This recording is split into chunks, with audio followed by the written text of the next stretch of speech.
So, the mileage your car company claims is not what you are getting in real life. And here's the reason why. So, the problem is most people, when they buy a car, expect something like a 15, 18 kmpl.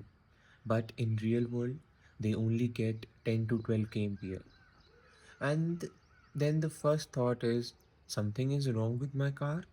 Is there any problem with the engine? But actually, the problem is not the car. The problem is how they have tested the mileage. So let me break it down. So yeah.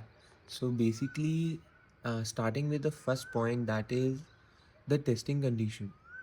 So how companies test mileage? Mileage is tested in a very controlled environment.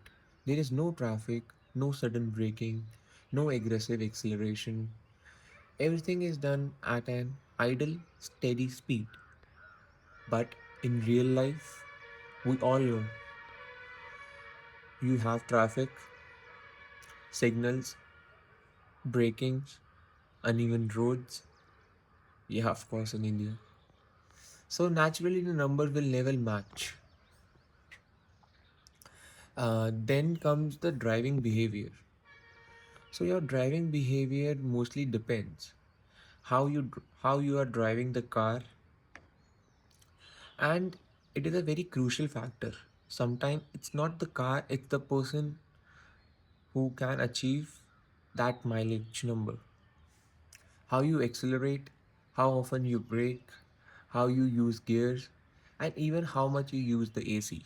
All these factors account for direct impact on the mileage figures.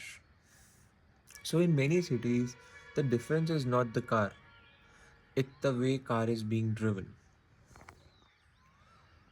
And then comes the last point, considering the city versus the highway. In city driving, it's stop and go traffic, which means low mileage. On highway, the car runs at a steady speed, so mileage improves significantly. That's why the same car given and different mileage depending on where you drive.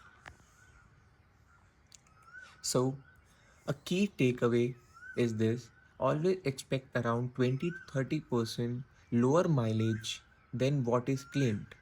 And instead of judging a car purely based on mileage numbers, focus on how you are going to use the car in real life. Also, if you want to understand cars better, not just specs, follow along and stick with us. This is our channel, Motor Boundaries. Thank you everyone. Bye bye. See you on the next video.